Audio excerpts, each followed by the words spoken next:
हम लोग chemical kinetics से स्टार्ट करने जा रहे हैं।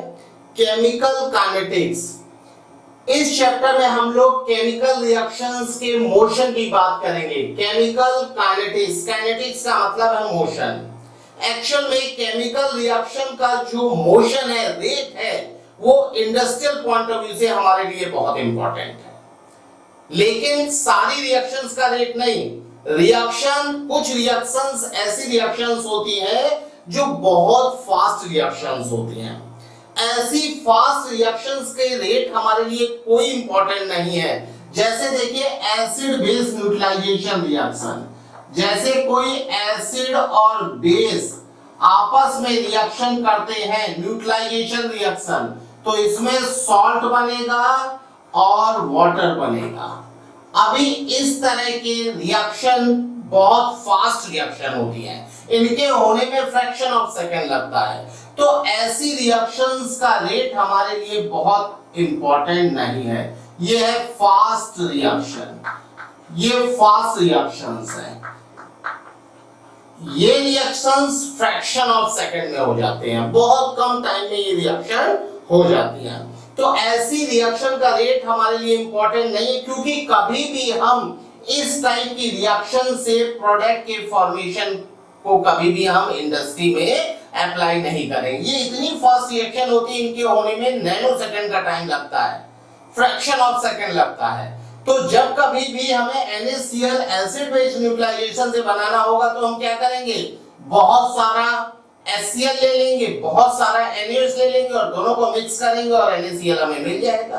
तो ये हमारे इंडस्ट्री पॉइंट ऑफ व्यू से इस तरह की रिएक्शंस इंपॉर्टेंट नहीं है। इसीलिए इसी तरह से कुछ रिएक्शन बहुत स्लो रिएक्शंस होती हैं, जैसे रस्टिंग ऑफ आयरन।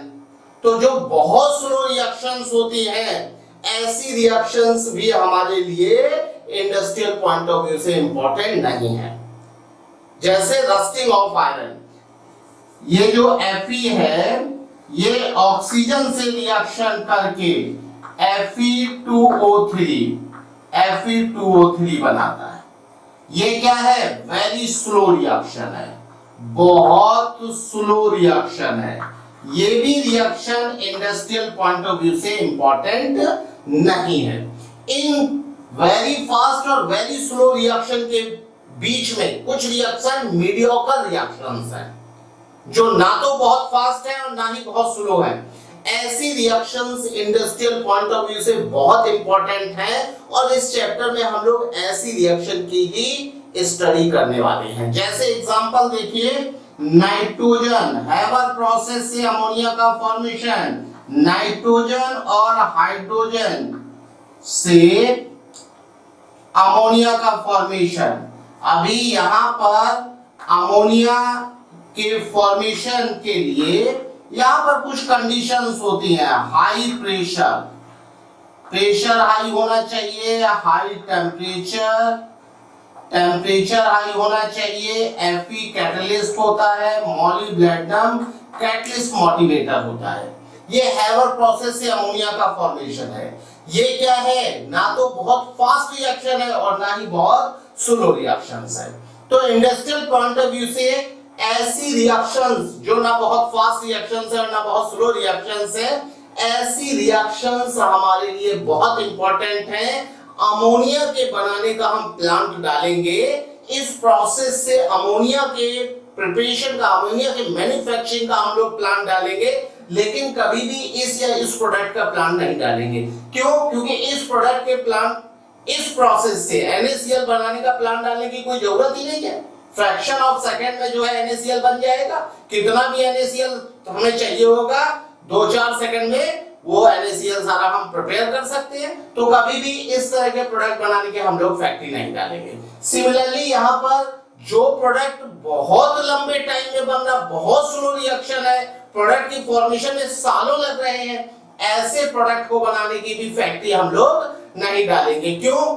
अगर ऐसे प्रोडक्ट को बनाने की फैक्ट्री डालेंगे तो क्या होगा कि भैया प्रोडक्ट 2 साल में बन रहा है और 2 साल बाद हम लोग इंतजार कर रहे हैं कि जब प्रोडक्ट बनेगा तो उसकी सेल करेंगे, सेल के बाद जो इनकम आएगी उससे हम लोग अपना काम चलाएंगे। ऐसे थोड़ा ना काम होता है भाई। हमें तो एक फिक्स टाइम में जो है क्या होना चाहिए, फिक्स टाइम में हमारा जो है सर्कुलेशन होना चाहिए, तभी तो हमारा जो वर्कर है, मैन पावर है, वो हमारे साथ रहेगी, क्योंकि उन्हें तो फिक्स टाइम में पर मंथ जो है सैलरी चाहिए ना, और प्रोडक्ट बन रहा है 2 साल बाद कौन सैलरी देगा।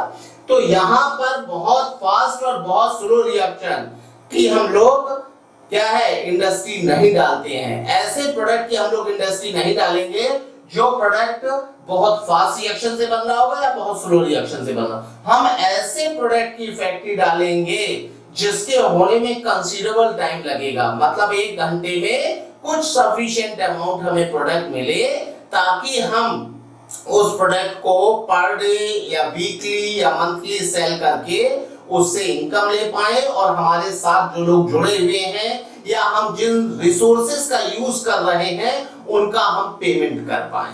ठीक है ना। तो इस चैप्टर में हम इस टाइप के रिएक्शंस की स्टडी करेंगे, जो रिएक्शंस ना तो बहुत फास्ट है और ना ही बहुत स्लो है। हम इस चैप्टर में उन रिएक्शंस के मोशन की बात करेंगे, रेट की बात करेंगे, और उन सारे फैक्टर्स की स्टडी करेंगे जिन फैक्टर से हम इन रिएक्शंस के रेट को बढ़ा सकते हैं और हम ज्यादा से ज्यादा प्रोडक्शन ले सकते हैं, ताकि हम अपने प्रोडक्ट को मार्केट में कम कॉस्ट पर उतार पाए और हमारी सेल बढ़े और हम अच्छा बेनिफिट ले पाए। ठीक है ना। तो इस चैप्टर में हम लोग मीडियोकर रिएक्शंस के रेट की बात करेंगे और उन सारे फैक्टर्स की स्टडी करेंगे जिन फैक्टर से हम अपने प्रोडक्ट का फॉर्मेशन इंक्रीज कर पाए। ठीक है। तो अब हम लोग देख लेते हैं रेट ऑफ रिएक्शन क्या होती है। Rate of reaction, rate of reaction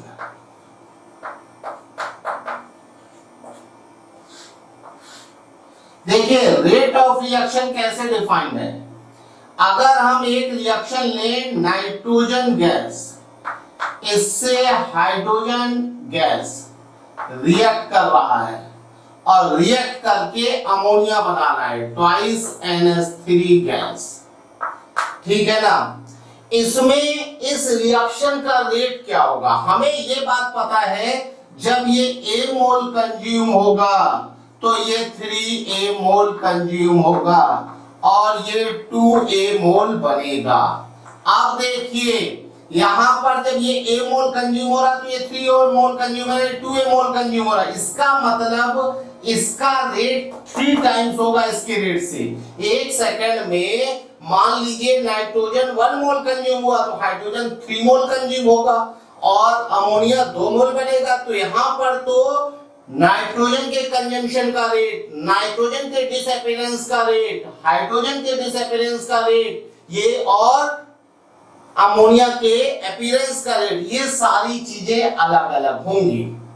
ठीक है ना। तो रेट ऑफ रिएक्शन कैसे डिफाइंड होगा, रिएक्शन का रेट क्या होगा भाई, रिएक्शन का रेट मतलब यूनिट टाइम में जितनी रिएक्शन हो रही है। तो अब रिएक्शन होने में नाइट्रोजन से अमोनिया फॉर्म हो रहा है, हाइड्रोजन से भी फॉर्म हो रहा है, तो हम किसके टर्म में रेट ऑफ रिएक्शन डिफाइन करें। ठीक है ना। तो देखिए रेट ऑफ रिएक्शन कैसे डिफाइंड है, rate of reaction, rate of reaction is defined as rate of disappearance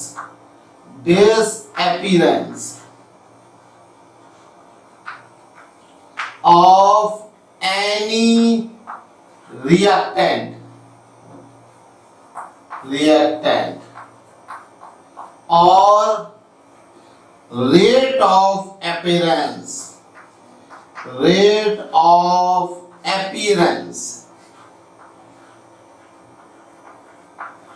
of any product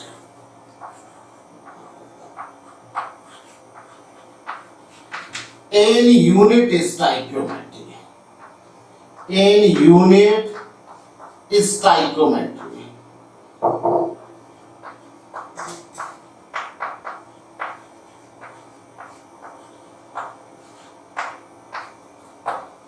देखिए रेट ऑफ रिएक्शन कैसे डिफाइंड है? रेट ऑफ रिएक्शन डिफाइंड है किसी भी रिएक्टेंट के डिसअपीयरेंस रेट से या फिर किसी भी प्रोडक्ट के अपीयरेंस। डिसअपीयरेंस मतलब खर्च होने का रेट और अपीयरेंस मतलब बनने का रेट। किसी भी रिएक्टेंट के खर्च होने का रेट या बनने का रेट, लेकिन कब? जब उनका स्टोइकियोमेट्रिक कोफिशिएंट 1 हो। जैसे यहाँ पर A मोल खर्च होता तो 3 मोल खर्च होता है, लेकिन अगर 3 से डिवाइड कर देंगे तो क्या हो जाएगा? 3A/3 मतलब A मोल पर सेकंड ये भी हो जाएगा, और इसे 2 से डिवाइड कर देंगे तो ये भी A मोल पर सेकंड। मतलब किसी भी रिएक्टेंट और किसी भी प्रोडक्ट के टर्म में हम लोग रेट ऑफ रिएक्शन को डिफाइन कर सकते हैं। बस ध्यान क्या रखना है? यूनिट स्टोइकियोमेट्री, मतलब स्टोइकियोमेट्री, इसको हम लोग स्टोइकियोमेट्री बोलते हैं। This coefficient is known as stoichiometry. This coefficient is known as stoichiometry.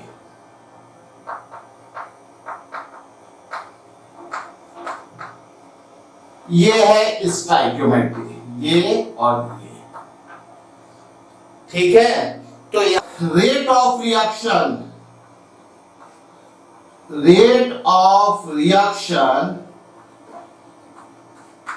क्या हो जाएगा? Disappearance, rate of disappearance of nitrogen. Disappearance है माइनस साइन लगेगा, dN2/dt, ये rate of disappearance of nitrogen. यहां स्टोइकियोमेट्री 1 है तो यूनिट स्टोइकियोमेट्री, या फिर -1/3 dH2/dt। देखिए यूनिट यहां स्टोइकियोमेट्री 3 से डिवाइड कर दिया, अब ये 3 टाइम्स कंज्यूम हो रहा है, जब 3 से डिवाइड कर देंगे दोनों बराबर हो जाएंगे। Similarly rate of formation of ammonia 1/2 dNH3/dt। यहां पर रेट ऑफ अपीयरेंस की बात थी इसलिए प्लस साइन लगाया, ठीक है ना? इस पूरे को हम बोलेंगे -dN2/dt। इस पूरे को हम लोग बोलेंगे rate of disappearance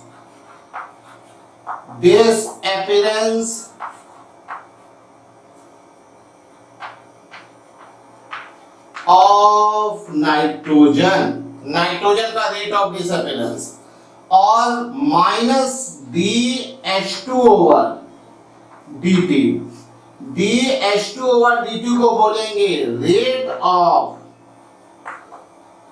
disappearance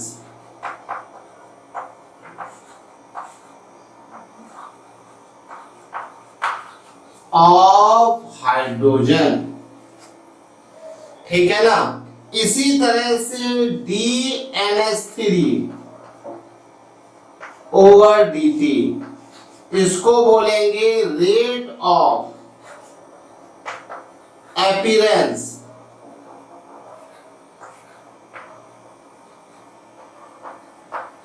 of ammonia.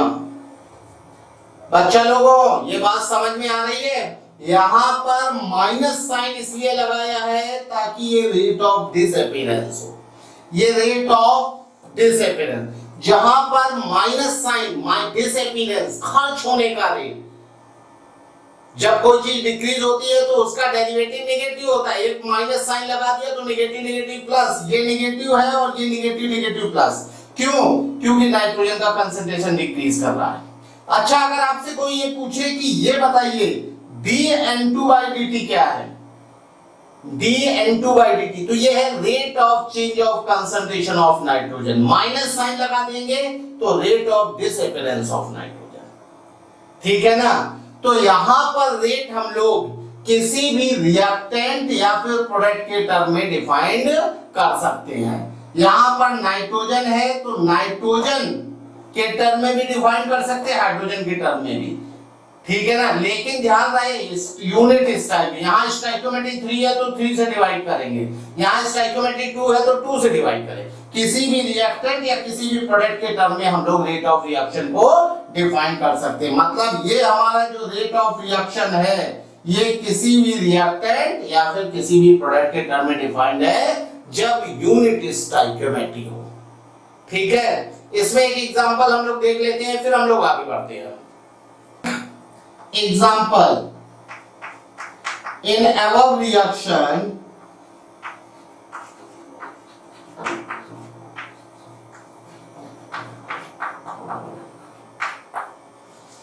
rate of disappearance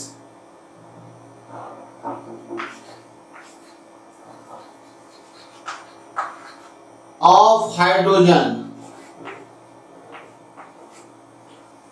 is 6 molar per second. Find rate of reaction. Rate of reaction. आपको रेट ऑफ रिएक्शन बताना है और rate of formation of ammonia. Rate of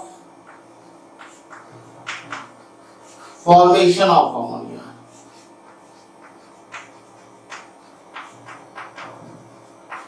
Of ammonia, NH3.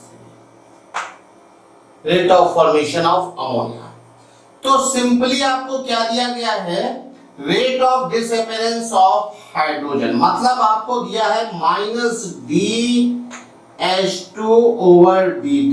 ये चीज दे रखी है, कितना दे रखा है, 6 मोलर पर सेकेंड।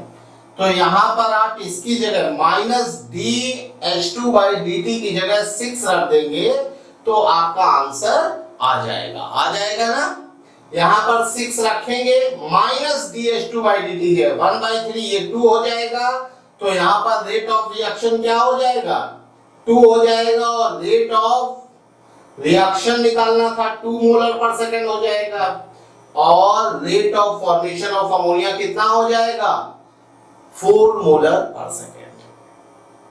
इसकी जगह आपको -DH2/dt की जगह आपको रखना है 6 और उससे आप कैलकुलेट कर लेंगे। ठीक है, अब हम लोग बात कर लेते हैं factors affecting rate of reaction. ठीक है, factors affecting rate of reaction.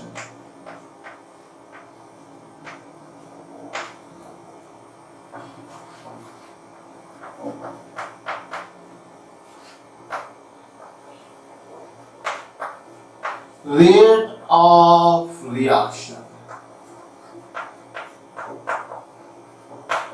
Factors affecting rate of reaction.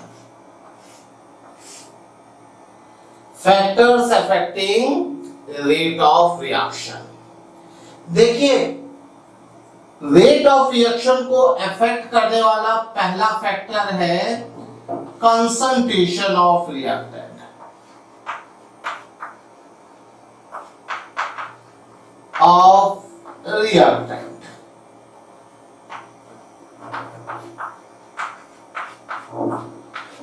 हम लोग लॉ ऑफ मास एक्शन में जानते हैं। लॉ ऑफ मास एक्शन हम लोगों ने देखा है, तो उसमें हमने क्या देखा था, rate of reaction is directly proportional to multiplication of active masses of reactants। ये हम लोगों ने केमिकल इक्विलिब्रियम में लॉ ऑफ मास एक्शन पढ़ा था ना, याद होगा आप लोगों को। तो according to law of mass action, according to law of mass action, mass action के अकॉर्डिंग क्या है, rate of reaction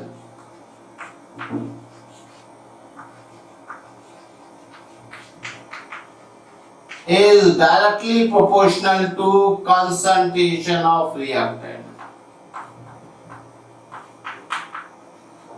of reactants।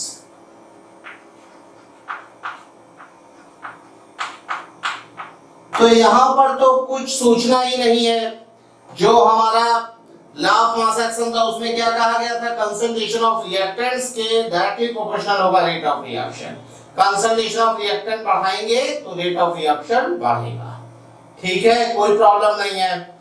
दूसरा हमारा फैक्टर है pressure of gaseous reactant. Pressure of gaseous reactant, जो गैसियस रिएक्टेंट्स हैं, pressure of gaseous reactant, gaseous reactant का pressure, तो हमें पता है कि concentration of gas is directly proportional to partial pressure of gas. We know that concentration of gas, gas का जो कंसंट्रेशन है डायरेक्टली प्रोपोर्शनल है partial pressure, partial pressure of gas,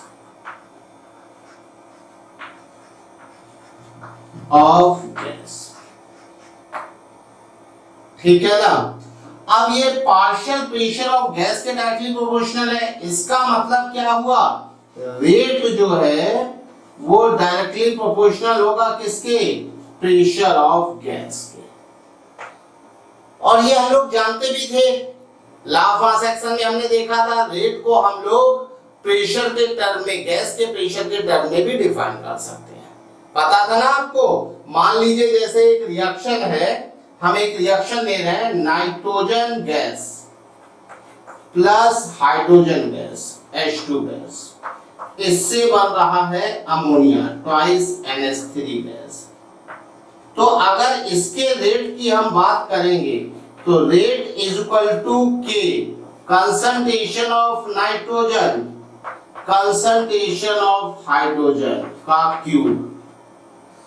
ठीक है ना। और अगर हम लोग बात करेंगे प्रेशर के टर्म में तो भी क्या होगा, रेट कांस्टेंट बदल जाएगा और उसका एक्सप्रेशन यही रहेगा। ठीक है ना। यहां पर अगर हम लोग बात करेंगे प्रेशर के टर्म में तो क्या हो जाएगा, rate is equal to K dash pressure of nitrogen, pressure of hydrogen का क्यूब। ठीक है।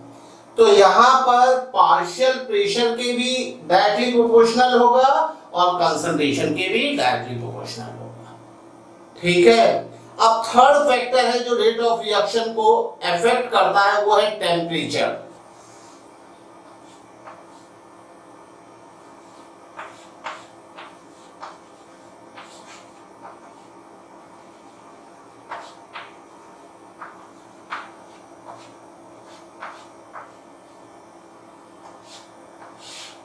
टेम्परेचर देखिए, टेम्परेचर रेट ऑफ रिएक्शन में कैसे इफेक्ट डालता है। तो हमें पता है according to rate law, according to law of mass action, law of mass action से ही हम लोग रेट लॉ लिखते हैं। According to law of mass action, law of mass action, mass action के हिसाब से क्या होता है भाई, रेट जो होता है वो डायरेक्टली प्रोपोर्शनल होता है कंसंट्रेशन के। मतलब rate is equal to K concentration की पावर n। ठीक है ना। यहां पर कंसंट्रेशन का स्टोइकियोमेट्रिक कोएफिशिएंट होता है वो पावर में आ जाता है। तो देखिए हमारा जो रेट कांस्टेंट है, K क्या होता है, rate constant, rate constant, K हमारा रेट कांस्टेंट है। अब देखिए K डिपेंड करता है किस पर, टेम्परेचर पर। K depends on temperature, on temperature.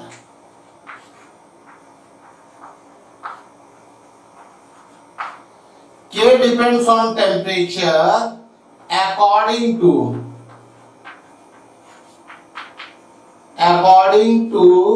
Arrhenius equation.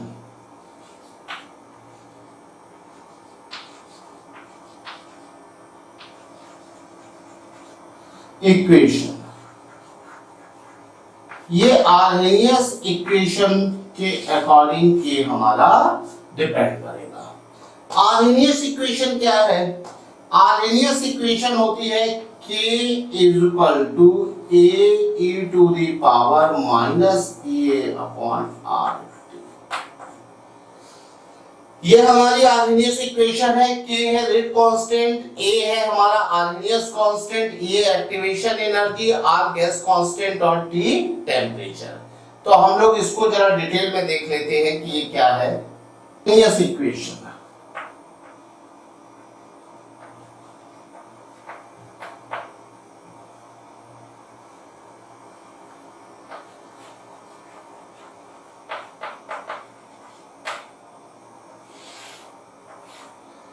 K is equal to A e to the power minus EA upon RT। यहां पर A है आर्हेनियस कांस्टेंट,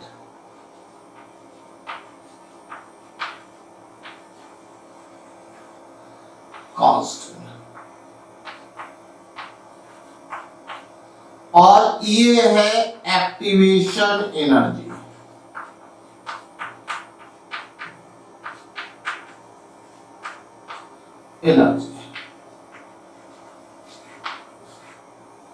T है टेम्परेचर,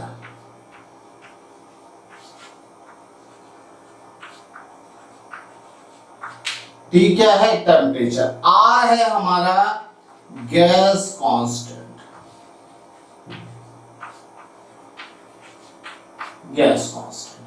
R का वैल्यू होगा 0.0821 लीटर एटीएम पर मोल पर kelvin, और दूसरा वैल्यू 8.31 जूल पर मोल पर केल्विन, 2 कैलोरी पर मोल पर केल्विन। ठीक है, 3 वैल्यू होंगी और इन तीनों वैल्यूज में से केवल 2 वैल्यूज को ही हम लोग इस फॉर्मूले में यूज करें। ये डिपेंड करेगा EA की वैल्यू क्या। अगर एक्टिवेशन एनर्जी जूल में है तो हम लोग ये वैल्यू यूज करेंगे, अगर ये कैलोरी में है तो हम लोग ये वैल्यू यूज करेंगे। ठीक है, तो यहां पर जो हमारा EA है एक्टिवेशन एनर्जी है, उसकी यूनिट पर डिफाइन करेंगे, डिसाइड करेंगे कि R की कौन सी वैल्यू हम लोग यूज करें। ठीक है, अब देखिए एक्टिवेशन एनर्जी क्या है। जब हम प्रोग्रेस ऑफ रिएक्शन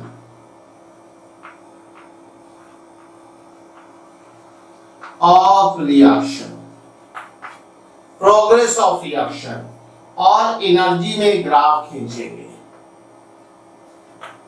तो देखिए ये एनर्जी है एक्टिवेशन, ये एनर्जी है रिएक्टेंट की, और इससे प्रोडक्ट में कन्वर्ट करने के लिए जब हम रिएक्टेंट की एनर्जी को बढ़ाएंगे तो क्या होगा? रिएक्टेंट की बॉन्ड फिजन होगी। जब कोई रिएक्शन होती है तो रिएक्शन में क्या होता है? रिएक्टेंट की बॉन्ड टूटती है और प्रोडक्ट की नई बॉन्ड फॉर्म होती है। तो जब रिएक्टेंट की बॉन्ड हम तोड़ रहे होंगे उस समय हमें एनर्जी देनी पड़ेगी और ओवरऑल रिएक्टेंट की एनर्जी बढ़ रही होगी, तो वो एनर्जी बढ़ के यहां से यहां तक जाएगी, बढ़ेगी। जितनी एनर्जी हमें रिएक्टेंट को देनी पड़ रही है बॉन्ड फिजन में, वही होती है रिएक्टेंट की एक्टिवेशन एनर्जी। ये एनर्जी है activation energy of reactant, activation energy. और चूंकि यहां पर हम रिएक्शन यूनिडायरेक्शनल ले रहे हैं, A से B बन रहा है, तो A से B बन रहा है तो यहां पर क्या है? केवल हम जो EA ले रहे हैं वो energy activation energy of reactant है। ठीक है, तो यहां पर EA है activation energy of reactant, it is activation energy of reactant. तो हमारे इसमें जो है क्या है? EAR है एक्टिवेशन एनर्जी ऑफ रिएक्टेंट, और ये देखिए क्या है? प्रोडक्ट है, एनर्जी ऑफ प्रोडक्ट। इस डिफरेंस को हम लोग डेल्टा H बोलते हैं, हीट ऑफ रिएक्शन। इसको हम लोग बोलेंगे activation energy of product. This energy is activation energy of product, ये एक्टिवेशन। अब देखिए ये डेल्टा एच क्या है, डेल्टा एच है energy of product minus energy of reactant, energy of product minus energy of reactant. ये देखिए इस केस में क्या है, प्रोडक्ट की एनर्जी कितनी है, कम है, रिएक्टेंट की ज्यादा है, तो ये रिएक्शन कैसी होगी, प्रोडक्ट की एनर्जी क्या है, कम है, रिएक्टेंट की ज्यादा है, प्रोडक्ट की कम है, रिएक्टेंट की ज्यादा, नेगेटिव होगा, और ये आपकी कैसी रिएक्शन होगी, एक्सोथर्मिक रिएक्शन। आपने दी इतनी एनर्जी, निकली इतनी एनर्जी, रिएक्शन कैसी होगी, रिएक्शन इज एक्सोथर्मिक, ये एक्सोथर्मिक रिएक्शन होगी।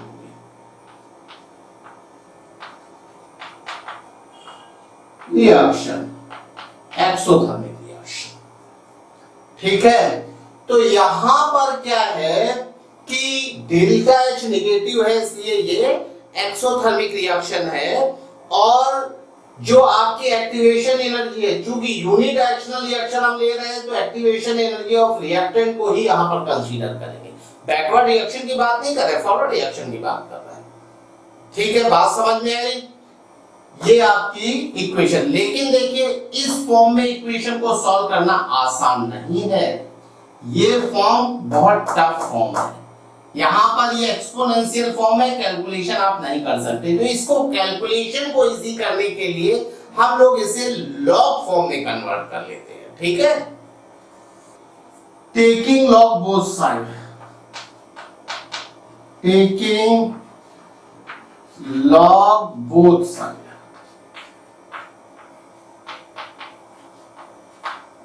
Taking log both side. अब ये ई बेस में हम लोग लॉग ले रहे हैं, तो log k to the base e is equal to log a to the base e और plus log e to the power e a upon rt, इसमें भी बेस e है।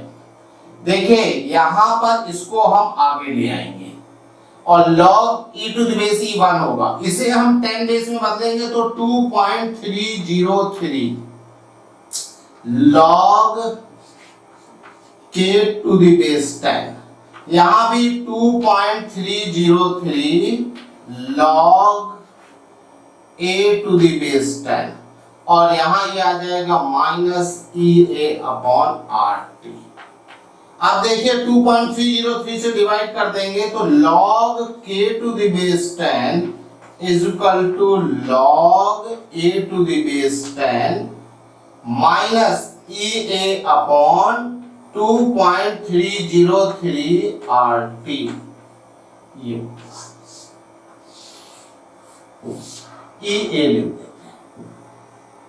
ये आपकी इक्वेशन हो गई आर्मीनियस इक्वेशन लॉग फॉर्म में। अगर हम ग्राफ खींचेंगे, किसके किसके बीच ग्राफ खींचेंगे, 1 अपॉन टी और log k to the base 10 में, तो देखिए 1 अपॉन टी y है, ये क्या हो जाएगा log k, ये y है, सॉरी ये y है, यहां पर log a to the base 10 minus EA upon 2.303 R और इंटू x।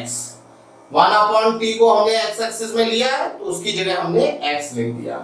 अब देखिए ये y is equal to mx plus c type का है। c क्या होता है, y एक्सिस पर इंटरसेप्ट, ये है log a to the base 10, y axis पर इंटरसेप्ट, स्लोप इसका नेगेटिव है, इस तरह की लाइन आएगी, और इसका जो स्लोप होगा, स्लोप वो क्या होगा माइनस EA अपॉन 2.303 R, ये स्लोप होगा।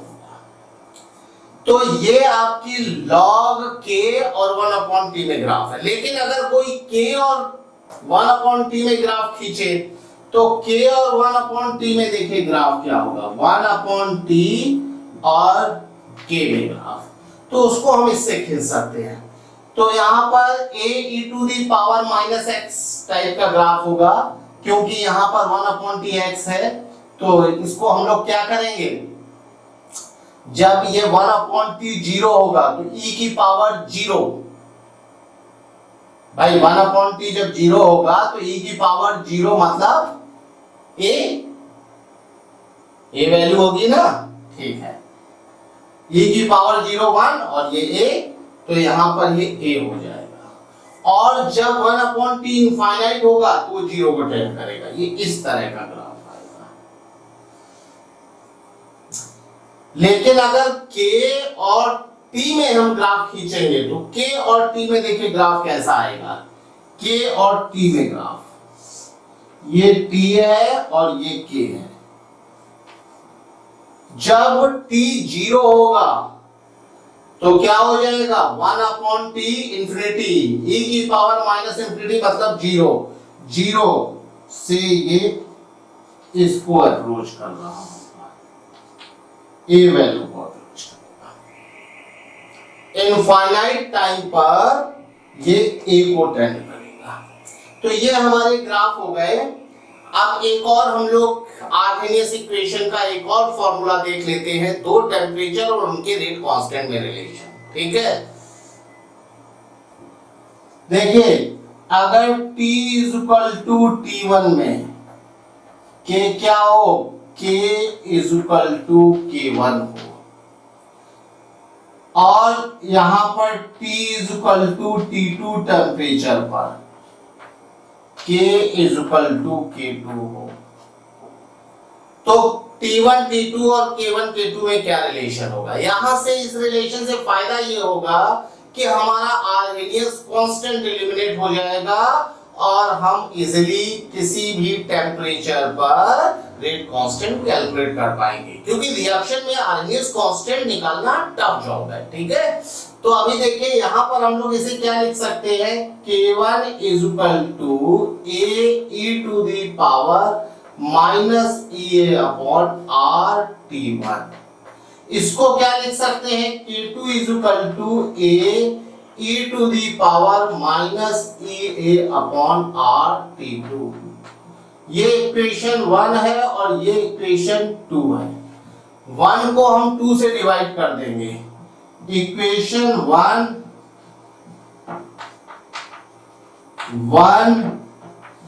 is divided by equation 2, क्या हो जाएगा, K1/K2 = a से कैंसिल हो जाएगा, ये आ जाएगा e की पावर -EA/RT1, e की पावर -EA/RT2। ये ऊपर चला जाएगा, हो जाएगा e की पावर EA/R कॉमन ले लेंगे, ये आ जाएगा क्या, 1/T2 - 1/T1, taking log both side, taking log both side। तो यहां पर आ जाएगा log K1/K2 to the base e = ये आ जाएगा EA/R 1/T2 - 1/T1, ठीक है। अगर हम इसे 10 बेस में कन्वर्ट करेंगे तो 2.303 से मल्टीप्लाई करना पड़ेगा, वो नीचे आ जाएगा। तो फाइनल फॉर्मूला हो जाएगा log K1/K2 to the base 10 = EA/2.303R और 1/T2 - 1/T1। ये हमारा फाइनल फॉर्मूला हो जाएगा, ठीक है। इस फॉर्मूले का जब हम यूज करेंगे तो हम किसी भी टेम्परेचर पर रेट कांस्टेंट निकाल सकते हैं। इसमें आर्हेनियस कांस्टेंट नहीं, ये अच्छी बात है, किसी भी रिएक्शन का आर्हेनियस कांस्टेंट कैलकुलेट करना टफ जॉब है, ठीक है, आज यहीं तक रखते हैं। अगले लेक्चर में हम इसके बाद जो हमारे फैक्टर्स हैं जो कि रेट ऑफ रिएक्शन को अफेक्ट करते हैं उसकी बात करेंगे। ठीक है, ओके, थैंक यू बेटा।